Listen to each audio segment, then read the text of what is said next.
आगे बढ़ते हैं इस वक्त की बड़ी खबर। नवनीत राणा को लेकर मुंबई के लीलावती अस्पताल से वो डिस्चार्ज हो गई हैं। नवनीत राणा ने उद्धव ठाकरे को चुनौती दी है। कह दिया है कि मेरे खिलाफ चुनाव लड़े उद्धव ठाकरे। क्या हनुमान चालीसा पढ़ना गुनाह है, ये सवाल किए हैं नवनीत राणा ने। गुनाह है तो 17 साल की सजा दो। नवनीत राणा का बड़ा बयान, बड़ा हमला मुख्यमंत्री उद्धव ठाकरे पर। तो ये इस वक्त की बड़ी खबर। जमानत मिलने के बाद लीलावती अस्पताल पहुंची थी। स्पॉन्डिलाइटिस की शिकायत थी, वहां पर फुल बॉडी उनका चेकअप किया गया, MRI स्कैन हुआ और अब डिस्चार्ज हुई हैं लीलावती हॉस्पिटल से। और डिस्चार्ज होते ही उद्धव ठाकरे पर उन्होंने जोरदार तरीके से हमला बोला। पंकज हमारे साथ जुड़ चुके हैं, सीधे उनका रुख करते हैं। पंकज, अस्पताल से डिस्चार्ज होते नवनीत राणा के तीखे तेवर जो पहले थे, जाहिर सी बात है जो एक सियासत की शुरुआत हुई है वो काफी दूर तक जाएगी।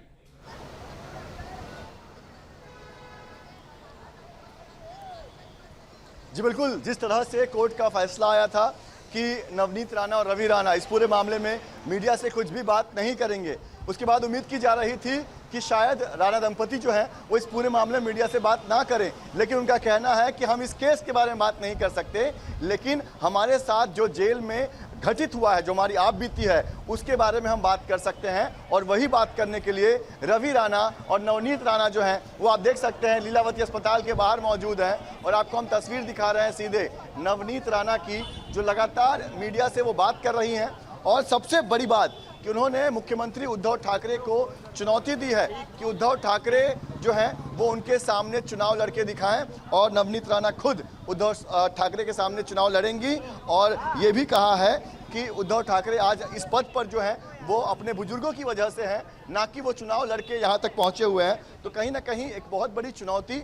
और जिस तरह से आपने बताया कि ये मामला अभी रुकता हुआ दिखाई नहीं दे रहा है, ये मामला अभी थमता हुआ दिखाई नहीं दे रहा है, क्योंकि ये जो महाराष्ट्र की राजनीति में जो ये हनुमान चालीसा को लेकर सियासत शुरू हुई है। पंकज, मैं आपके पास लौट कर आता हूँ, नवनीत राणा ने क्या कुछ कहा वो पहले सुनवा देते हैं।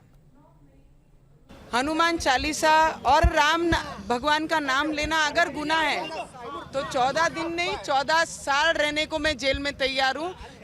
अगर ये लगता है कि वो एक महिला की आवाज़ जेल के माध्यम से अगर दबा सकते हैं तो 14 दिन में महिला दबने वाली नहीं।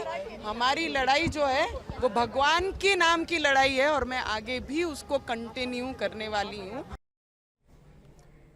पंकज हमारे साथ जुड़े हुए हैं। पंकज, हनुमान चालीसा को लेकर जो सियासत की शुरुआत हुई है, आगे BMC के चुनाव, राज ठाकरे के अपने तेवर, काफी इसकी गूंज अभी सुनाई देगी आने वाले समय में।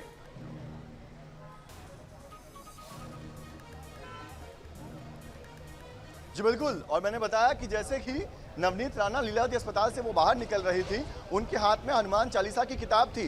तो कहीं ना कहीं भले ही वो इस पूरे केस पर बात नहीं कर रही हो, लेकिन अभी ये मामला थमता हुआ दिखाई नहीं दे रहा है। अब देखिए किस तरह से नवनीत राणा, उनके पति रवि राणा, वो लगातार मीडिया से बात कर रहे हैं। और उन्होंने ये भी कहा है, खासतौर पर रवि राणा ने कहा है, रवि जी आप दिल्ली जाने वाले हैं, क्या कहेंगे? यहाँ पे law and order situation create करती है, क्या कहेंगे? ये देखिए रवि राणा है और दूसरी तरफ आपको तस्वीर दिखाता हूँ, ये देखिए नवनीत राणा है। इन्होंने ये भी कहा है कि ये दिल्ली जाएंगे, वहाँ पर वो गृह मंत्री अमित शाह से मुलाकात करेंगे। उनके साथ जो कुछ यहाँ पर हुआ है, खासतौर पर जेल को लेकर जो उनका ये कहना है कि जेल में उनके साथ जो ट्रीटमेंट किया गया वो अच्छा नहीं था, उन्हें मेडिकल की जब फैसिलिटी की जरूरत थी तो वो उन्हें नहीं दी गई। तो खासतौर पर उद्धव ठाकरे सरकार पर उन्होंने आरोप लगाया कि जानबूझकर उनके साथ जो है वो जेल में इस तरह का व्यवहार किया गया। और यही वजह थी कि वो जेल से छूटने के बाद सीधे मुंबई के लीलावती अस्पताल पहुंची। यहाँ पर वो 3 दिनों तक भर्ती थी और 3 दिनों के बाद आज नवनीत राणा जो है वो मीडिया के सामने आई हैं। एक बार फिर से आपको तस्वीर दिखा रहा हूँ किस तरह से लीलावती अस्पताल के बाहर जो है वो हलचल है। उनके पति रवि राणा भी हैं, नवनीत राणा भी आपको दिखाई देंगे। और लगातार अपने साथ जो आप बीती हुई है उसके बारे में वो बात कर रहे हैं। और ठीक है पंकज, चलिए मैं आपके पास आता हूं। नवनीत राणा, रवि राणा मीडिया से इस समय बातचीत कर रहे हैं। लीलावती अस्पताल से उन्हें छुट्टी दे दी गई है, स्वास्थ्य संबंधी दिक्कतें थी, स्पॉन्डिलाइटिस की शिकायत थी। लेकिन जैसे ही अस्पताल से डिस्चार्ज हुई, नवनीत राणा के तेवर तीखे दिखाई दिए। उन्होंने उद्धव ठाकरे को चुनौती दी अपने खिलाफ चुनाव लड़ने की। सुनिए। उद्धव ठाकरे जी को भी बोलना चाहूंगी, इतना अत्याचार, तुम्हारे पास पावर है, पावर का दुरुपयोग तुमने किया है। तो मैं आपको चैलेंज करती हूँ कि लोगों के बीच में आकर इलेक्शन लड़कर चुन के दिखाइए।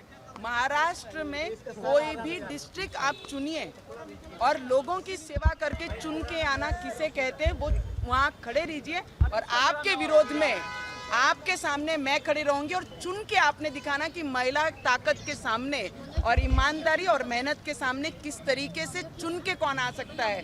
अगर दम है, आज आपके पूर्वजों के नाम से आपको आज पद मिला है मुख्यमंत्री का, पर जनता के सामने आकर आप लड़के दिखाइए और आपके सामने एक महिला ताकत किस तरीके से खड़ी रहेगी वो मैं आपको जवाब दूंगी। पंकज हमारे साथ जुड़े हुए, एक बार फिर से सीधे उनका रुख करते हैं। पंकज, नवनीत राणा के टारगेट पर सीधे उद्धव ठाकरे, सीधे शिवसेना।